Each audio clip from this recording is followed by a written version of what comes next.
사망설까지 나돌던 북한 김정은이 건재한 모습으로 등장하면서 부정확한 정보로 국민을 혼란스럽게 만든 탈북자 출신 두 국회의원 당선자에게 비난의 화살이 쏟아지고 있습니다. 문제의 두 당선자들이 그동안 했던 내용 한번 들어보시죠. The only people who can confirm his real condition might be Kim Jong-un's wife or his sister or his close, the aides. The rumors of where he is now, whether he has any surgery, I don't think, that is really based on the facts. 북한에서 공식적인 브리핑을 하는 것이 제일 바람직하다고 판단하지 않았을까. 이번 주말쯤에는 결과가 공식적으로 나오지 않을까. 한번 정리를 해볼까요? 그동안 참 많은 얘기들이 나돌았습니다. 정부는 특이 동향이 없다 계속 밝혔는데도 이 두 사람이 계속해서 문제를 좀 삼았습니다.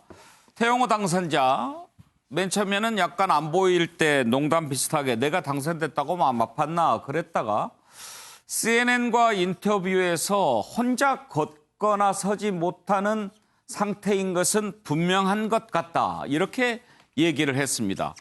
그 뒤를 이어서 곧바로 역시 탈북자 출신 지성호 당선자가 김정은이 99% 숨진 것으로 확신한다 이렇게 얘기했습니다.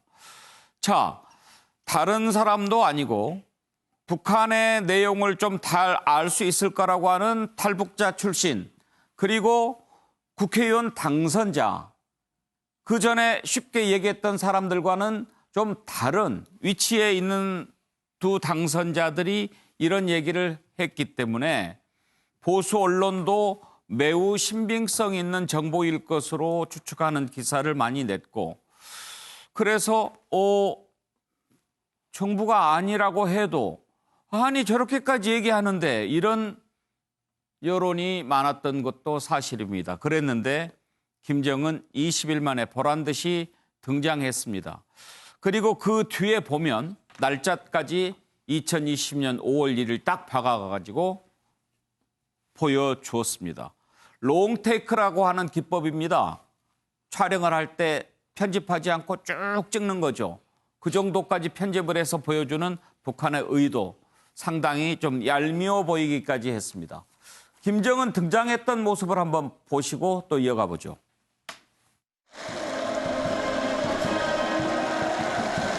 우리 당과 북한 무력의 최고領導자 김정은 동지께서 준공 테이프를 끊으시었습니다.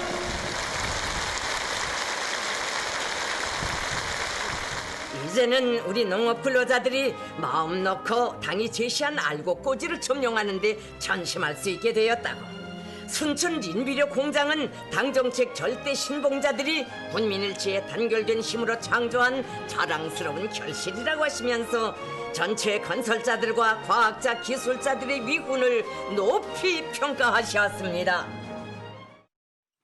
예, 북한 전문가 통일연구원 선임연구위원으로 계신 조한범 박사 모시고 한번 자세한 내용 짚어보겠습니다. 어서 오십시오. 예, 안녕하세요. 반갑습니다. 잘 계셨죠? 예, 반갑습니다. 정말. 맨 처음에 김정은 관련 보도 CNN이 했을 때 박사님은 어떻게 생각하셨어요? 그건 그 당시 바로 즉각적으로 오보라고 저는 생각했습니다. 그러셨어요? 무슨 근거로 그렇게 판단했습니까? 왜냐하면 CNN의 제목 자체가 US 소스로 시작을 하거든요. 미국 정부가 김정은 위원장이 스스로 중태다라고 뽑았는데 내용을 보면 미국 관리가 김정은 위원장이 스스로 중태에 빠졌다는 첩보. 그러니까 정보하고 첩보는 다릅니다. 전반적으로. 첩보는 확인이 안 된 거고 정보는 사용할 수 있을 정도로 체크가 된 거거든요. 첩보를 모니터링하고 있다 이렇게 써 있거든요. 완전히 달랐거든요. 그 전에 처음에 이제 출발은 국내 모 매체죠. 사실은 데일리 NK. 그 내용도 사실은 상식적으로 북한 전문가라고 그러면 납득이 가지 않는 내용들로 가득 채워져 있었거든요. 그러니까 출발에서부터 지금까지 나왔던 김정은 위원장의 모든 관련된 이상설의 대부분은 사실은 팩트에 근거한 게 없습니다. 그렇기 때문에 사실은 지금 박수 치고 있는 저 김정은 위원장은 죄가 없죠. 다 나머지 사람들이 소설을 쓴 거죠. 자, 그런데도 불구하고 계속 이런저런 설이 난무했고 특히 국회의원 당선자 두 사람의 얘기가 그런 논란을 더욱 증폭시켰습니다. 정교한 평론가. 네. 뭘 쓰고 계십니까? 예. 뭐 하여튼 재밌는 말씀을 듣고 제가 이제 어떻게 답변을 할까 이렇게 고민하면 좀 쓰고 왜 이 두 당선자들이 이런 얘기를 했을까요? 이제 뭔가 새로운 걸 좀 보여주고 싶었을 겁니다. 대한민국에서 300명의 국회의원 중에 한 명이 됐고 또 독립적인 헌법기관으로서 북한 전문가로서 뭔가 이런 상황에서 내가 가진 정보를 적극적으로 알려주고 싶은 뭐 그런 이제 좋은 의도가 첫 번째 있었을 것 같고요. 예. 그러나 이제 그 정보의 정확도가 무엇인지에 대해서는 조금 생각을 좀 하지 못했던 것 아니냐. 특히나 이런 문제에 대해서 이제 한국 정부, 미국 정부, 중국 정부에서도 이런 것들이 특이 동향이 파악되지 않는다고 하는데도 불구하고 저분들이 더 강하게 나오면서 사실 확인이 되지 않으면 하기 어려운 얘기. 예를 들어서 앉지도 걷지도 못한다거나 예. 99% 사망한 것이 확실하다. 이런 말씀을 하신 걸로 보면 좀 뭐 아쉬운 생각이 들고요. 특히 마지막 사과하는 과정에서 이분들이 사과 부분은 조금 이따가 따로 짚어보려고 합니다. 그 부분 좀 이따 따로 네네. 생각해 봅시다. 일단 왜 이런 얘기를 했는지 도대체 그 정보원들은 어떤 사람들인지 이 부분을 먼저 짚어보는 게 순서인 것 같아서요. 정혁진 변호사. 네네. 특히 99% 확신한다 이런 표현은 이미 자기가 들었던 정보원을 완전히 신뢰하고 그 정보가 죽었어. 그렇게 들었다는 거 아닙니까?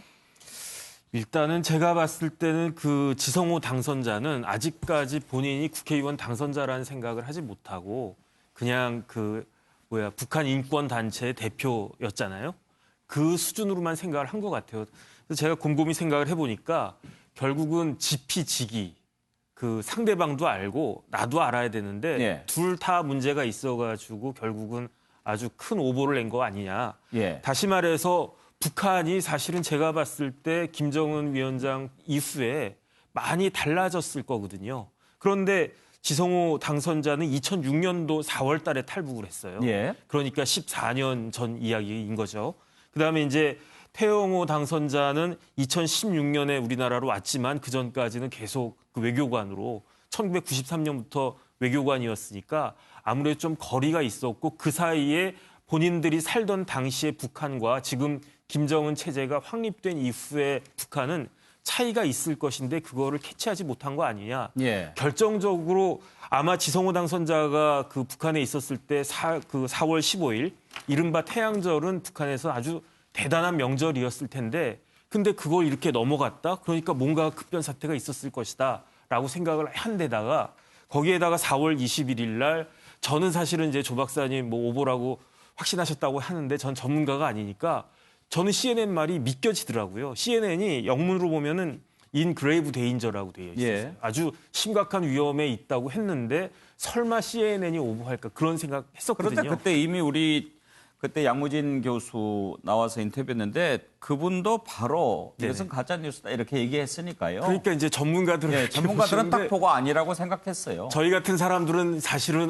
CNN 하면 뭐 다 맞을 것 같은 생각이 예. 드니까 그다음 두 번째는 뭐냐면 처음에 모두에 말씀드렸지만 자기 자신이 변했다는 걸 지금 모르는 거예요. 그러니까 일개 북한에서 넘어온 그런 사람이 아니고 국회의원이고 더군다나 다른 국회의원이 아니고 북한에서 온 국회의원이다라고 하면 북한에 대해서 굉장히 잘할 거라고 많은 사람들이 믿을 수밖에 없는데 그러한 자기 자신의 지위를 잘 생각하지 못하고 어떻게 보면 좀 경거망동을 갖다가 하신 거 아닌가 그런 생각이 들고요. 네. 장성철 소장 이게 그냥 넘어갈 수 있는 문제가 아닌 게요. 이제 이분들이 국회의원 당선자잖아요. 국회의원이 되면 1급 비밀도 다루게 되죠. 그렇습니다. 네. 그러면은 북한 관련 정보를 취급도 하고 이제 그럴 수도 있는데 일단 다른 사람도 아니고 탈북자 출신 국회의원 당선자들이 한 얘기는 국민들이 듣기에 더 사실에 가까울 것이라고 보지 않겠어요? 그렇습니다. 그러니까 이분들이 아직 국회의원이라는 배지의 무게감을 못 느끼는 것 같고 본인들의 말의 한마디 한마디가 어떠한 파장을 불러일으키는지 그것도 지금 체감하지 못하는 것 같아요. 특히 지성호 당선인 같은 경우에는 이제 김정은이 이제 화면에 나와서 건강하다는 것이 입증이 되고 나서 그 지인들한테 이거 큰일 났다 어떻게 해야 되냐 이런 식의 상의까지 했답니다. 그래요? 그러다가 이제 오늘 오후에서야 이제 사과와 해명을 했는데 기본적으로 저런 것 때문에 당신들은 국회의원이지만 1급 비밀을 취급할 수 있는 정보위나 국방위를 가면 안 돼. 이런 식으로 낙인 찍는 것도 그건 사실 좀 너무 과한 조치인 것 같다. 과한 요구인 것 같다는 생각이 들고요. 좀 이따 뭐 자세하게 말씀드리겠지만 결국에는 자신의 판단과 정보원을 너무 믿었던 것 같고요. 한번 좀 한 건 해보자라는 의욕이 좀 과다하지 않았나라는 생각이 듭니다. 노영희 변호사는 두 사람 발언을 어떻게 들으셨나요? 저는 사실 초창기에 이제 인터뷰를 여기저기 여러분들하고 많이 했어요. 예. 근데 그 얘기를 하더라고요. CNN이 평양에 지국이 있대요. 그러다 보니까 평양에 지국이 있는 CNN에서 말하는 거니까 어느 정도 신빙성이 있겠거니? 라고 처음에 이제 생각이 들었는데 얘기를 들어다 보니까 거기에 나온 그 워딩이 뭐 모니터링하고 있다. 이제 이런 식으로 몇 개가 실질적으로 사실이 아닐 가능성을 놓고 얘기하는 부분들이 있다라는 얘기를 제가 들었거든요. 그러다 보니까 이거 상당히 조심해야 되겠구나라고 했는데 이제 태영호하고 지성호 이 두 당선자들이 너무 확신적으로 말을 하고 또 이분들은 사실은 북한에 뭔가 어쨌든 우리보다 더 많은 정보원이 있을 거라고 생각이 드니까 이거 어떻게 함부로 생각할 수는 없겠지만 뭔가 좀 불안하다 이런 느낌을 가졌거든요. 그런데 결론적으로는 그 이후에 너무 확신적으로 이게 계속해서 한번 사람이 말을 하다 보면은 눈덩이처럼 불어나게 되는 거예요. 자기 말에 자기 스스로가 취해서. 그러니까 그런 현상을 조금 보면서 이건 존재감을 특히 이제 한국에서 남한에서 북한 출신 사람들이 뭔가 어떤 자신의 그 위치를 뭔가 확고히 하기 위해서 이번 사건을 좀 계기로 삼는 게 아닌가라고 하는 생각을 하게 되면서부터는 좀 신빙성이 많이 떨어진다 이런 생각을 많이 했죠. 근데 중요한 거는 아무래도 이제 본인들이 가진 무게감 뭐 이런 것도 있겠지만은 좀 우리나라에서의 그런 본인의 위치, 그다음에 자신이 예전에 있었던 상황 이런 여러 가지 것들에 대한 제대로 된 파악이나 이런 것들이 좀 부족해서 그런 게 아닐까 생각이 듭니다. 예, 제가 알기로 아마 CNN은 평양 지국이 없고 APTN이 있을 겁니다. 그렇죠, 아마? 그리고 CNN은 크리스토퍼인가 북한 전문 기자가 있죠. 예. 근데 이제 저 두 분하고 좀 이제 저도 말씀을 첨언을 드리면 일단 CNN은 대형 사고예요. 맞습니다. 앞뒤 내용이 바로 안 맞아요. 예. 지금 이제 저분들이 어떤 예를 들면 제가 비유를 들면 오늘 제 문재인 대통령 죄송스러워 여러 번 예를 드는데 문재인 대통령 건강 상태 아는 사람이 몇 사람이 있을 거예요? 아마 김정숙 여사, 아마 노영민 비서실장, 그다음에 주치 이 정도밖에 없을 거예요. 뭐 수행비서도 있을 그럼요. 거고. 그 정도인데 그러면 지금 저도 북한 민주화운동하고 정보를 다루는 많은 친구들이 있거든요. 사실 태영호 전 영국 공사도 고위층이지만 저분보다 훨씬 더 고위층이 많이 와 있어요, 여기. 조용히 지금 숨어서 드러나지 않게 민주화운동을 하러 고향을 가려고 준비한 사람들 계시거든요. 근데 그분들 판단은 처음부터 달랐어요. 왜냐하면 저 얘기를 평양에서 아니면 북한에서 확인할 수 있는 사람은 단언컨대 휴민트를 통해서 확인할 수 있는 사람은 거의 없다고 봐요. 아마 서원 원장이 김영철 라인 통해서 정말 좀 이건 좀 확인해달라. 그렇게 하면 모를까. 여기서 일반적인 수준에서 휴민트를 통해서 저걸 확인할 수 있는 사람은 없습니다. 그러니까 그러니까 태영호 당선인이나 지성호 당선인이 북측에 접촉을 했다고 그러면 그냥 일반적인 사람들하고 통화하는 정도가 끝입니다. 그 이상 못 올라가요. 아니면 여기 있는 탈북민들의 정보를 가져오는 거거든요. 그러니까 지금 뭐 네 분이 말씀하신 것 같지만 아마 자신들의 존재감, 저분들은 탈북민이기 때문에 탈북민으로서 북한 정부에 해박할 것이라는 기대감이 국회의원 당선에 상당히 큰 영향을 미쳤고 그걸 입증해야 한다는 부담감이 시달렸던 것 같아요. 그렇기 때문에 과도한 사실은 아까 GPG가 그랬지만은 일본이 만든 일본 패망 프로그램 다큐멘터리 마지막 이게 나옵니다. 제 기억이 남는데 적도 모르고 나도 몰랐다. 그래서 졌다 이런 대목이 나오거든요. 그러니까 북한도 저분들이 탁월하게 알 수 있는 입장이 아니고 자신들이 국회의원 당선자라는 무거운 또 저 두 분이 정신이 아니거든요. 그렇기 때문에 사실 굉장히 큰일이 벌어진 거죠. 그런데 이제 지금 두 당선자들이 예를 들어서 뭐 김정은 위원장이 사망했으면 좋겠다 이런 바람을 얘기한 게 아니고 뭐 상태가 안 좋다, 걷지 못한다고 하더라 99% 확신한다라고 얘기했던 것은 뭔가 정보원들이 있을 것 아닙니까? 거기에서 정보를 들었을 텐데 어떤 사람들일까요? 저도 뭐 어디까지 말씀드릴지 모르겠습니다. 제 친구들이 있으니까. 북측하고 접촉해본 사람들의 정답은 이겁니다. 통화를 했을 때 그걸 우리가 어떻게 하느냐. 두 번째, 그 얘기 좀 자세히 얘기해달라. 이게 정답입니다. 자세히 얘기해달라고요? 그러니까 김정은 위원장이 죽었다면서라고 통화를 하게 되면 우리가 그런 걸 어떻게 하느냐 첫 번째. 예. 두 번째는 그 얘기가 사실이냐라고 우리한테 거꾸로 물어보는 거꾸로 거죠. 물어봐요? 그럼요. 그러니까 지금 저걸 확인할 수 있는 정보원이 북한에 있을 수가 없죠. 예. 만일에 있다고 그러면은 그건 그 정보원이 거짓말을 한 거고. 예. 두 번째는 가능성은 매우 희박합니다만 정말로 고위층 라인에서 정보 라인을 가동을 했다. 그러면 사실은 역정보일 가능성이 있죠. 저쪽에서 위에서 다른 역정보를 흘렸고 그 역정보를 줄 때는 한쪽 라인만 주거든요. 그러면 이제 그 라인은 무너지는 거죠. 그러나 제가 보기엔 국내에서 김정은 위원장의 최고급 건강 정보를 휴민트, 인간 접촉을 통한 정보를 통해서 얻을 수 있는 민간은 제가 뭐 전문 연구자로서 말씀드리지만 없다고 보시면 됩니다. 예. 이번에 오히려 우리 정보당국 그리고 정부 이런 부분의 신뢰도는 상대적으로 더 돋보였어요. 정부는 FM대로 한 겁니다. 예. 예를 들면 뭐냐면 저는 좀 걱정하는 게 사실은 죄송한 얘기지만은 원산에 있다는 얘기도 하면 안 돼요. 왜냐하면 국회 정보위에 국정원장이 불려나가서 당신들이 그걸 왜 몰랐느냐 그러면은 그냥 몰랐다고 맞는 게 정답이에요. 우리가 안다 그러는 순간 정보 능력이 노출이 되고 예. 두 번째는 우리가 알고 있는 그 정보 라인이 무너져요. 예. 그렇기 때문에 정보는 그러니까 특이 동향 없다. 이게 정답입니다. 예. 근데 너무 이제 확산이 커지고 피해가 커지니까 정부가 사실 이제 원산에 있다까지 얘기를 한 거죠. 왜냐하면 저 정보를 믿고 사실은 증시나 투자 쪽에서 얼마나 많은 손실이 발생했는지 모르거든요. 그러니까 정부는 사실은 FM대로 한 겁니다. 예.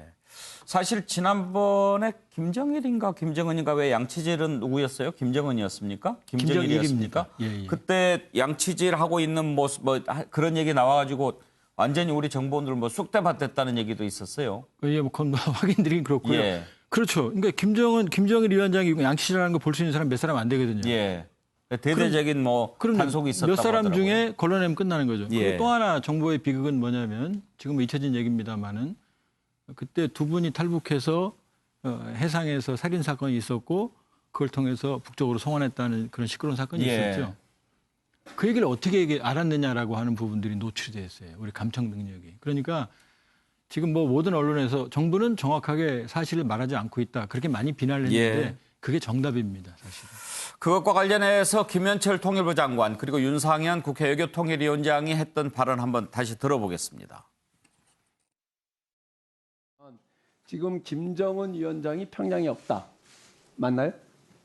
예, 그 동선에 대해서는 정보 사항이기 때문에 공개적으로 아니, 말씀드리기는 그 어렵습니다. 정보 사항이라고 하는 거는 그 우리 대한민국 정부가 김정은의 보안도 지켜줘야 될 의무가 있는 거예요? 저 중국의 의료진들이 북한에 간 것 사실이에요, 아니에요?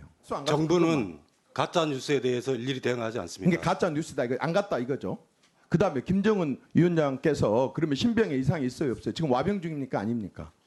다시 한번 말씀드리지만 특이 동향이 없음을 자신 있게 얘기할 수 있습니다.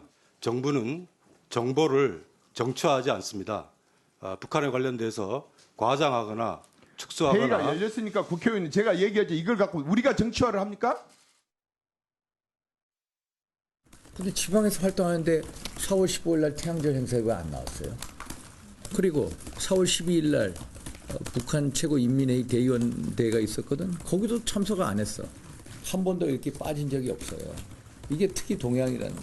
정상적인 업무 수행을 안 하고 있다. 의도적으로 안 하고 있다면은 전략적인 판단 하에 한 일주일이나 후에 나와서 국제적인 이목을 집중시킬 그런 행태를 보일 수가 있고, 정상적인 업무 수행을 못하는 거냐 하면은 와병설 아니면은 코로나 자가 격리 둘 중에 하나다. 최고 존엄의 어떤 권력의 공백 상태였던 이 설이 계속 퍼져나가면 북한 내부적인 동요 때문에 결국 일주일 10일 안으로 나타날 것이다. 나타나지 않으면 그때는 정말 문제가 있다. 예, 장성철 소장, 국회에서 이제 국회의원들이 네. 정보위가 열리거나 또 관련 상임위원회가 열리면 일단 뭐 물어볼 수 있죠. 네. 근데 이제 문제는 아주 민감한 정보사항을 어떻게 답변해야 되느냐, 이것도 매우 중요한 부분인 것 같아요. 그렇습니다. 그래서 되게 원론적인 답변을 많이 하고요. 더 중요한 정보가 있으면은 갑자기 이제 비공개 요청을 합니다. 예. 그래서 이제 참석한 분하고 위원장하고 간사단 협의에 의해서 비공개로 해서 이 부분은 뭐 다 실무진도 다 내보내고 절대로 외부에 발설하지 않는다라는 조건 하에 비공개로 회의를 하기도 합니다. 예. 정계환 평론가, 지금 정부는 그래도 그동안에 계속 특이 동향 없다 이런 입장을 견지를 해왔지요. 저 이제 모습을 저는 보면서 정부에서 이제 정확하게 얘기는 하지 않았지만 어쨌든 특이 동향이 없다고 했으면 그냥 그런 대로 좀 넘어갔으면 좋은데 네.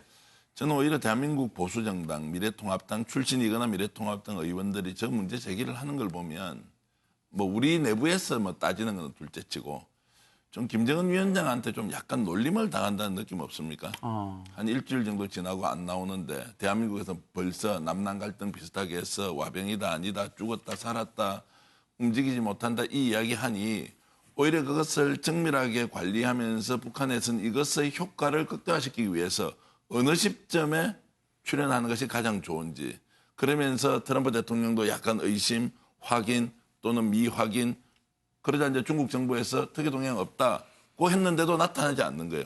그래서 최고조로 갈등을 고조시킨 시점에 짠 이렇게 등장해버리니 야 대한민국에서 정보를 다룬다는 국회의원들이 또는 저런 이제 행동을 하시는 걸 보면 참 좀 부끄러운 생각이 좀 든다 이런 말씀을 드리겠습니다.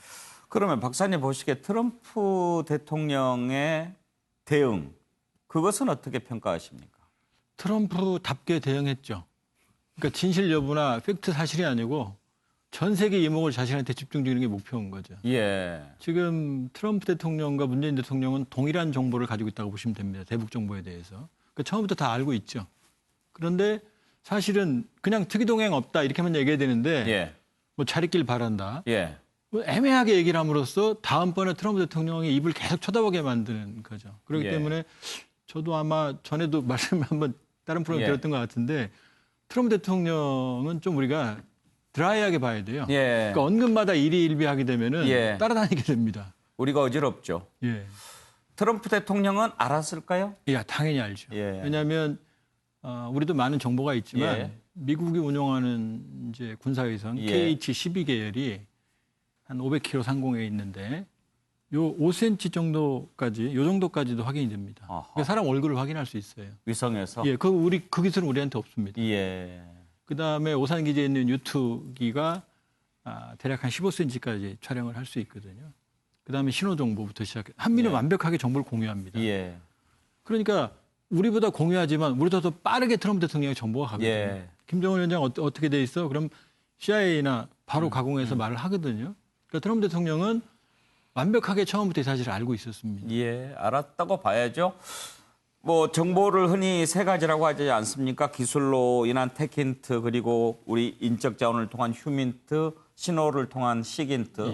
근데 테크힌트나 시긴트는 미국이 우리보다 더 앞설 수도 있죠. 뭐 불행하게도 그렇습니다. 부담스럽지만. 휴민트는 우리가 더 강하다고 봐야 되고요. 휴민트는 우리가 더 강하고요. 그다음에 이제 오센트도 있어요. 그건 이제 공개된 노동신문이나 사진이나 그런 오센트는 우리가 더 강합니다. 분석력이. 그렇군요. 그러니까 따지고 보면 경중을 좀 가릴 수는 없고요. 그러나 이 시점에서 확실하게 하나 더 말씀드리고 싶은 건 뭐냐면 이 시점에서 우리가 언론 사대주의, 그러니까 CNN, BBC, 로이터, 블룸버그 여기에 너무 과도한 신뢰를 주는 거죠. 그러니까 제가 이 시간에도 전에 한번 말씀드렸던 것 같은데 이 자리에서 대북 정보, 북한 정보는 CNN이 한국에 있는 그 어떤 언론사보다 메이저 더 약합니다. 훨씬 더 약합니다. 근데 이제 CNN 입을 타면 CNN은 평양에 지국이 있고 CNN은 무슨 정보력이 있고 CIA와 끈이 있고 그다음에 산케이 아사히 하면 뭐 북한의 그렇지 않습니다. 여기에 있는 언론 매체들이 훨씬 더 대북 정보망 그다음에 탈북하신 분들 전문가들의 그 인맥이 훨씬 더 넓어요. CNN이나 블룸버그나 로이터는 한국에 대해서 누가 대북 전문가인지도 잘 몰라요. 그렇기 때문에 이번 기회에 사실 우리 그 언론 뭐 대중뭐 언론 소비자나 생산자나 그런 미국이나 국제 대형 언론사에 대한 어떤 거품을 좀 걷어낼 필요가 있습니다. 자, 한 가지 여기에서 더 짚어볼 부분이 있습니다. 이렇게 논란을 빚을 발언을 한 것까지는 좋습니다. 그런데 이제 김정은이 건재한 모습으로 등장했습니다. 그랬는데 이 두 사람 보인 반응 한번 짚어봐야 되겠습니다. 김정은이 등장했는데도 두 당선자 곧바로 내가 틀렸다, 클리어하게 사과하지 않았습니다. 맨 처음에 그래도 그 의문이 말끔히 지워지지 않는다. 걷는 모습도 좀 이상한 것 같고 카트를 탔는데 저 카트는 대체로 보면 아주 문제가 있을 때 타는 거다. 이렇게 또 얘기를 합니다. 지성호 당선자도 나오긴 나왔는데 건강 문제 아직은 속단하지 말자. 이렇게 얘기합니다. 그렇게 얘기하니까 미래통합당, 미래한국당 내부에서도 그거는 곤란해요. 이렇게 얘기가 많이 들어간 것 같습니다. 뒤늦게 국민께 죄송합니다. 이제 내 말 한마디가 얼마나 큰 영향력을 갖고 있는지 실감하게 됐습니다. 지성호 당선자도 신중하게 처신하겠습니다. 바로 했어야죠. 관련된 녹취가 있습니까?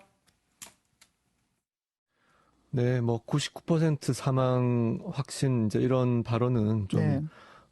자신감이 과도했던 측면이 있어 보이고요. 이제 그 부분은 좀 너무 나갔던 것 같고, 이제 태영호 당선인 경우에는 아마 CNN하고 인터뷰 내용이 맞습니다. 문제가 되었던 것 같은데, 김정은 국무위원장의 신상에 관한 것은 특급 기밀 사항이라서 외무상도 알지 못한다는 입장을 계속 이야기를 했던 것으로 알고 있고요. 그런데 4월 15일에 왜 보이지 않았느냐는 CNN 기자 질문에 대해서 예. 답변을 하면서 그냥 일반적인 관측 내지는 그런 추측으로 걷거나 일어서지 못한 것이 아니었을까 하는 그 대목이 조금 과도한 측면이 있어 보여요.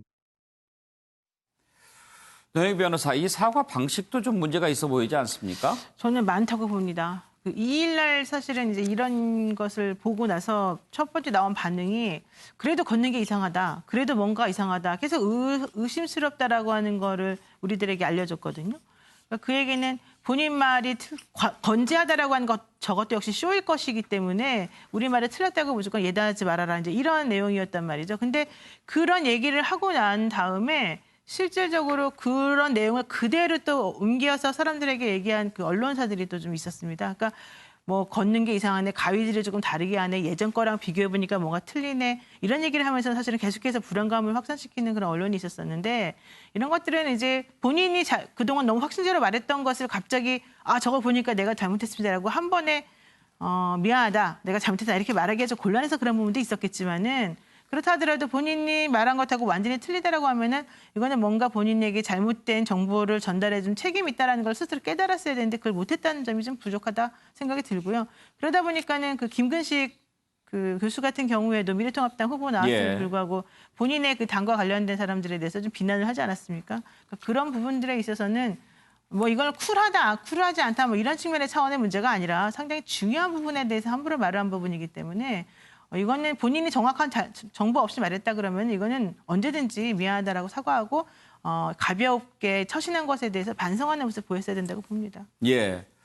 지성호 당선자 같은 경우에는 아마 최근에 가장 많이 이름이 올라올 정도로 그 정도로 관심을 모았던 발언이기도 했는데, 정점 변호사, 그런데도 흔쾌히 잘못했다고 얘기하지 못하는 이유는 어디에 있다고 보십니까? 전문가가 아니란 이야기예요. 제가 봤을 때에는.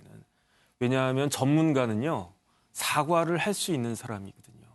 예를 들어 제가 이제 변호사 아니겠습니까? 소송이 재판이 시작이 되면 대충 요렇게 갈 것이다.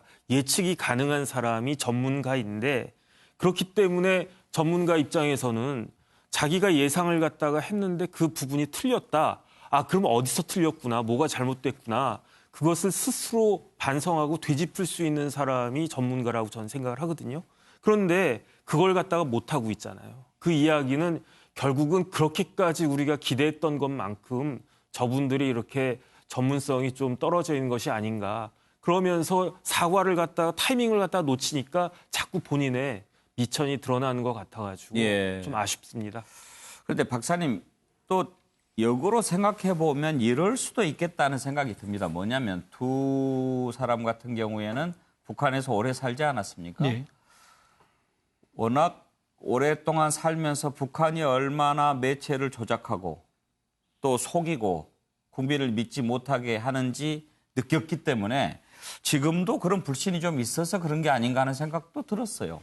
그렇기는 하죠. 그런데 모두에도 말씀을 드렸지만 이번 건은 이제 두 분이 그러니까 과도한 기대감 내지는 추측성, 저건 팩트로 확인할 수 있는 방법 아까도 말씀드린 없어요. 그러니까는 지금 전문가 아니라고 말씀하셨는데 그게 맞는 거죠. 정치인도 아니고 전문가도 아닌 분들이 두 개의 역할을 하다 보니까 이 수습도 예. 아마추어식으로 하게 되는 예. 거죠. 그러나 저는 이제 저분들에게 돌을 던지기에 앞서서 수없이 많은 가짜 뉴스를 생산해낸 생산자들이 있고 두 번째는 그걸 소비한 소비자들이 있어요. 전 소비자들이 더 문제라고 봐요. 예. 저는 뭐 SNS도 안 하고 카톡도 한 번도 안 해봤습니다. 스마트폰도 없고 투지폰 쓰는데요. 이번에 유튜브를 하나 찍어봤습니다. 어느 뭐 그 민간 단체에서 예. 거기는 이제 기업 CEO들을 대상으로 컨설팅을 해주는 데인데 이게 어마어마한 기업 운영 투자에 손실이 발생을 하는 거예요. 그래서 그게 아니다라고 조목조목 짚어가서 팩트로 그걸 설명을 했습니다. 네. 다행히 이제 김정은 위원장 나오기 전에 나갔습니다, 영상이. 근데 문제는 아무도 안 봐요. 재미가 없으니까. 예. 김정은 위원장 사망, 식물인간 그러면 한 조회수 기본 100만 원 나가는데 그냥 조곤조곤 나가는 뭐 별일 아니야 그러는 건 아무도 안 보는 거죠. 그러니까 예. 사실 죄송한 얘기지만 사실은 가짜뉴스 생산자, 소비자. 근데 지금 이 돌이 지금 저 두 분한테 가는 거죠, 지금. 예. 예, 노영희 변호사. 저 하나 여쭤볼 건데 장성철 소장이 아까 뭐라 그랬냐면 그 김정은이 건재하다라고 하는 것이 확인이 된 다음에 그 지성호, 태영호 두 분이 큰일 났다 이거 어떻게 수습하지라고 말했다고 했잖아요. 지성호 당선자가. 당선자가 그랬다고. 자, 그러면 그 말은 언제 한 겁니까? 사과를 하기 전입니까? 그러니까 당연히 사과하기 전이겠지만 예를 들면은 그럼에도 불구하고 뭔가 이상하다라고 끝까지 버틸 때였습니까? 아니면은 아니요, 아까 말씀드렸는데요. 그 김정은이 이렇게 화면에 나오고 나서 건강하다는 것이 확인되고 나서 본인이 이제 어떻게 행동을 해야 되는지 주변에 상의를 좀 했다고. 그러니까 그 상태에서 본인이 잘못했다고 느꼈다라는 건데 그럼에도 불구하고 그다음에 나온 말은 사과는 아니었잖아요. 본인이 잘못했다고 인정하지는 않았던 거잖아요. 제가 전화 받은 게 아니라서 저도 그러니까 제 말은 이제 시점을 비교해 봤을 때 그랬을 것 같아서 좀 그런 것들을 보게 되면 참 안타깝다. 그래요. 그래서 든다는 거죠. 저 두 분의 이제 좀 부도덕한 해명이 사실은 더 큰 불을 질러버렸거든요. 네. 사실 자신이 확신하는 뭔가 정보원 때문에 예. 저렇게 이제 잘못된 해석 또는 예. 이제 발언을 할 수 있는데 그러면 그 내용만 딱 가지고 오려서 제대로 사과를 했으면 저분이 한계가 있지만 그래도 대한민국 국회의원으로서 이번 이 일을 큰 교훈으로 삼겠구나 이렇게 생각했을 텐데 그렇죠. 해명 과정에서 오히려 예. 국민들로부터 문매를 맞으니 또 이분들을 편드는 분들은 마치 대한민국 국민들이 북한 출신인 저분들을 오히려 좀 린치를 가하는 것처럼 마치 또 몰고 가니 야, 더 당황스럽다. 저분들이 일을 만들고 키우고 국민들의 오히려 분노를 생산해놓고는 또 국민들이 거기에 대해서 매우 조심해야 되는 상황까지 오니 참 미래통합당 내부에서 저 두 분의 발언이나 향후의 행보에 대해서 좀 정리를 해 주실 필요가 있다 이런 생각은 좀 듭니다. 그렇습니다. 그러니까 사실 박사님 지금 두 분이 정기환 평론가 말씀하신 대로 만약에 김정은 위원장이 건재한 모습이 나왔을 때 내가 들은 정보가 잘못됐다. 그리고 우리 정보기관을 이제 앞으로 신뢰하게 됐다. 내가 잘못했는데 앞으로는 정보활동 수집이나 이런 거 좀 조심해야 되겠다. 이렇게 밝혔으면 클리어됐을 텐데 국회의원 당선이 됐잖아요. 이제 당장에 곧 의정활동을 하게 될 사람이 대한민국 정보기관을, 정부를 신뢰하지 못한다는 인상을 심어준 거예요. 그러니까 이제 준비되지 않은 상태에서 국회의원이 된 겁니다. 그러니까 어떻게 보면 나쁘게 말하면은 이제 사고를 더 친 것처럼 보이지만 사실 일반적인 사람들이 보일 수 있는 저런 행태거든요. 그러니까 정말로 정치권에서 이렇게 좀 심한 편을 달고 달았으면 바로 어떻게 해야 될지 알았겠죠. 그러니까 수습하기 어려운 상황이기 때문에 당황했던 것 같고 또 하나 꼭 말씀드리고 싶은 건 지금 그런 말 나왔습니다마는 이게 탈북자 전체에 대한 어떤 뭐라 그럴까 새로운 뭐 린치 뭐 그런 표현도 나왔습니다. 그건 아니다. 예. 많은 분들이 거의 대부분의 사람들이 이 한국 사회에 잘 적응하고 열심히 살아가고 있고 저 두 분도 제가 보기에는 해프닝이라고 봐요. 그렇기 때문에 아마 이것을 계기로 예. 향후에 이제 탈북민을 대표하는 의정 활동을 더 열심히 하는 계기로 삼았으면 하는 거죠. 예, 앞으로 정말 언행에 더욱 신중을 기해야 되겠죠. 그런데 김부겸 의원 두 사람은 국방위 정보위원회 이런 데 들어가면은 안 될 것이다. 스스로 제척 대상인 것을 드러낸 거다라고 얘기했는데 장성철 소장은 그 의견에는 반대하는 것 같습니다. 다른 패널들은 어떻게 생각하시는지 궁금한데요.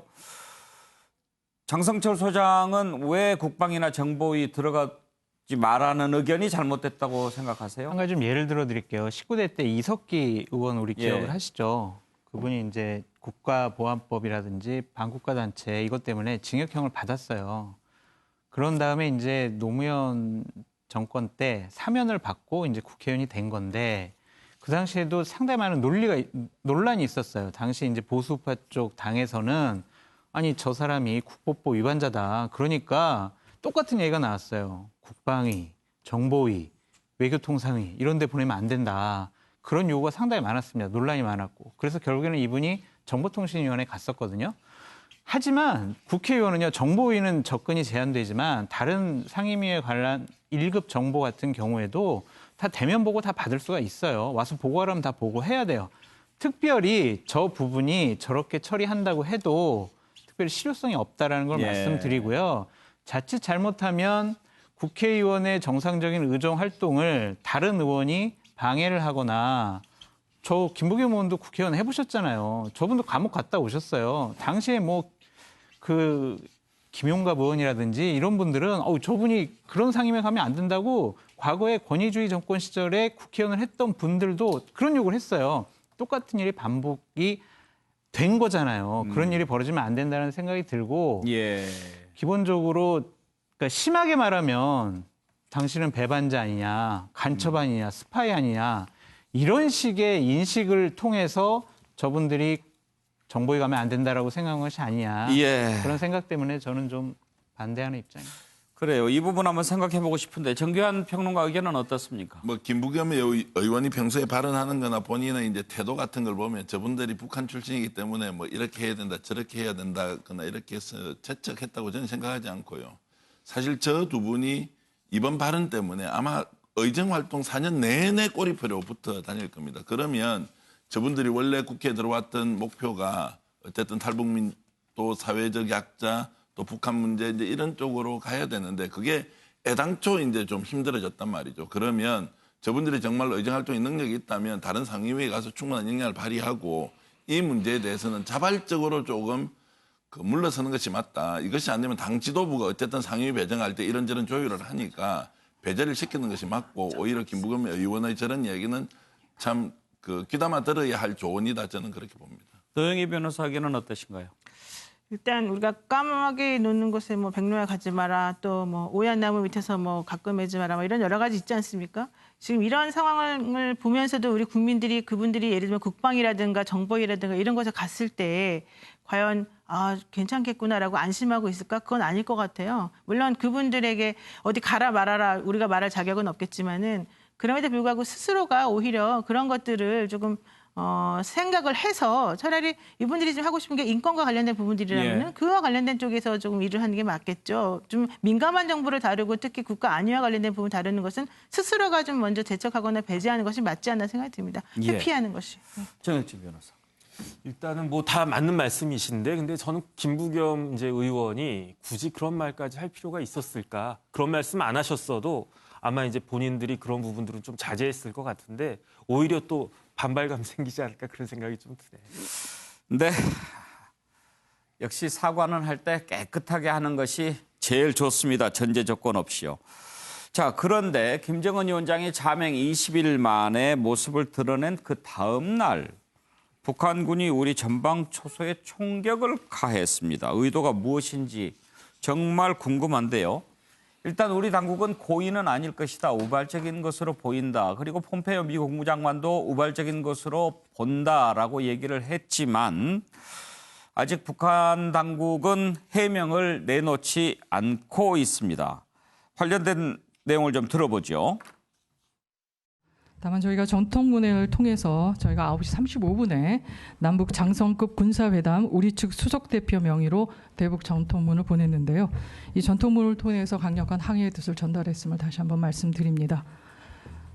현 상황에 대해서 심각함에 대해서 우려를 했고 또 입장도 표명해 달라고 얘기를 했으며 이 같은 행위에 대해서는 즉각 중단해야 된다는 점도 촉구했습니다. Right, a handful of shots that came across from the north. We think those were accidental. South Koreans did return fire. So far as we can tell, there was no loss of life on either side. We don't know why he chose to miss that. We've seen the same images from yesterday that the world saw. It looks like Chairman Kim is alive and well. 우발적 무력 도발은 도발이 아닙니까? 북한군이 어제 이른 아침 7시 41분에 중부전선 우리 측 최전방 감시 초소인 GP에 총격을 가해서 여러 발의 총성이 들렸고 GP 외벽에 네 발의 탄원과 탄두 등이 발견됐다고 합니다. 그럼에도 불구하고 정부와 군의 태도는 북한에 대해서 항의와 사과 또는 재발 방지를 요구하기는커녕 의도적인 도발이 아닌 우발적 도발이라고 애써 폄하하고 있습니다. 북한 김정은 정권은 무력 도발에 대해서 즉각 사과해야 됩니다. 그리고 재발 방지를 약속해야 합니다. 우리 정부와 군도 북한 무력 도발에 대해 우발적이든 의도적이든 간에 강력히 대응하고 재발하지 않도록 확실한 대처를 할 것을 다시 한번 촉구합니다. 예, 적어도 4번 이상 총격을 가한 사실이 탄흔을 통해서 확인이 됐습니다.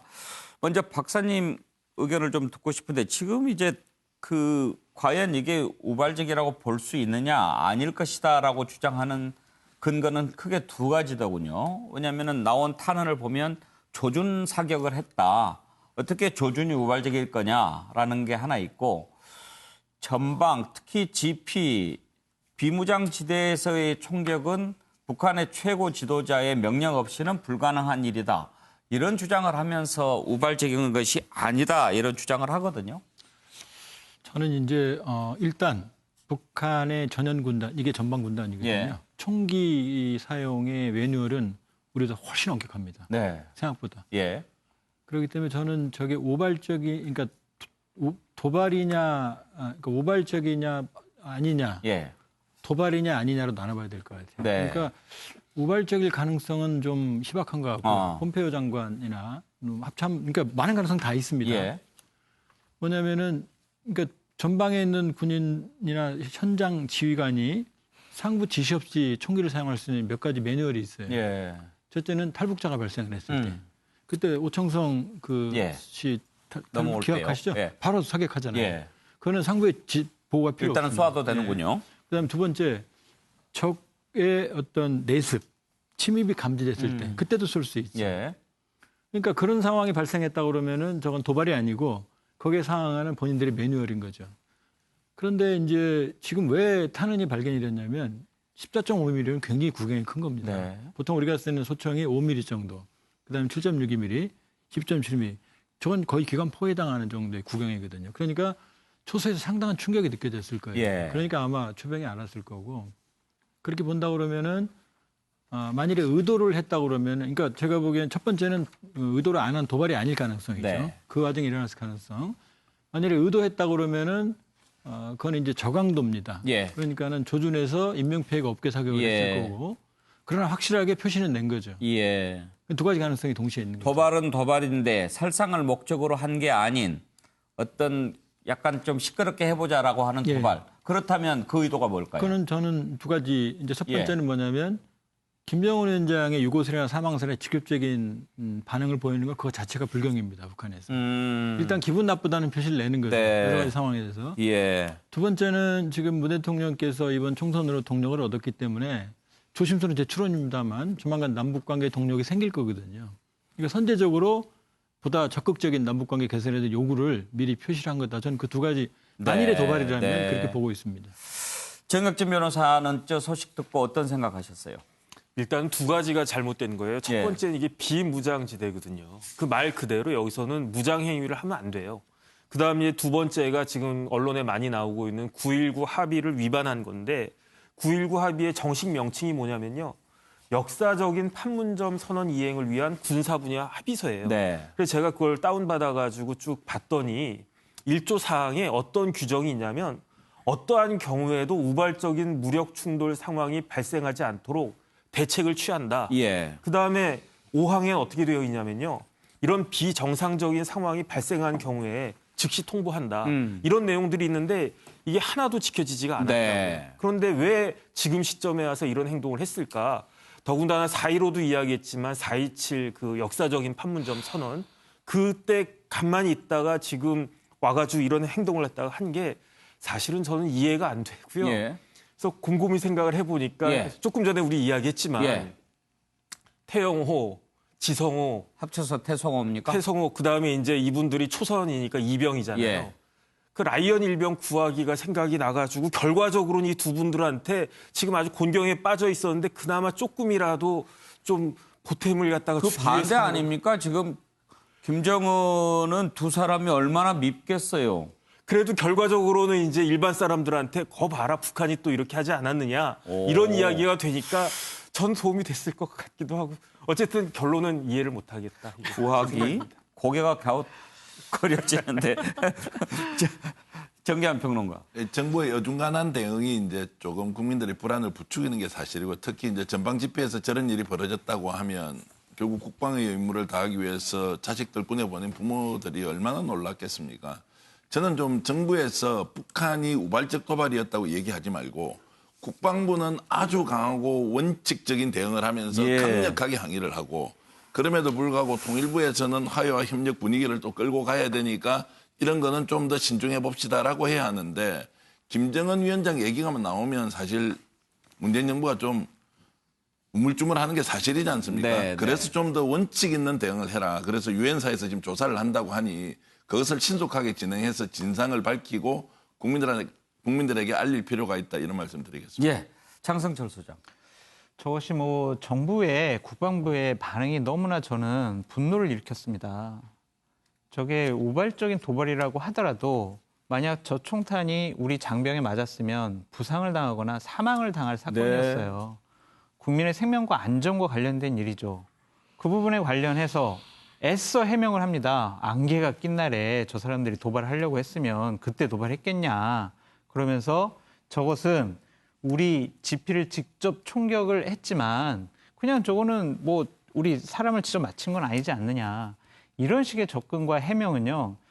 계속 이제 다른 쪽에서 얘기하는 것처럼 당신네들은 북한 대변인이냐. 그런 얘기가 들을 수밖에 없을 거라고 생각이 듭니다. 저런 해명은요. 북한이 해야죠. 아우 미안하다. 우리가 실수로 우발적으로 했다. 그런 해명을 북한이 해야지 왜 우리 국방부가 합니까? 정계환 평론가께서 말씀하셨던 것처럼 국방부는 강한 대응을 해야 되고 강한 항의를 해야지 저런 반응 상당히 좀 의아스럽습니다. 예. 박사님 사실 지금 우리도 대응 사격하지 않았습니까? 예. 그것은 북한의 사격이 있을 때 매뉴얼이었던 모양인데 예. 그것도 9.19 합의가 있었으면 바뀌지 않았을까요? 아니요, 지금 이제 원래 예. 이 정전협정 합의문에 보면 비무장은 아닙니다. 그건 틀린 얘기입니다, 사실은. 네. 그러니까 라이플, 근데 소총은 가질 네, 수 있어요. 네. 그러니까 총기는 가질 수 있는데 완전한 비무장은 아니죠. 중화기는 안 예. 되는 거죠. 저건 저기 위반인 거고. 예. 우리 측이 소화기를 사용해서 응전을 했다고 그러면 그건 합법적인 겁니다. 저는 잠깐만 하나 말씀드리면 예.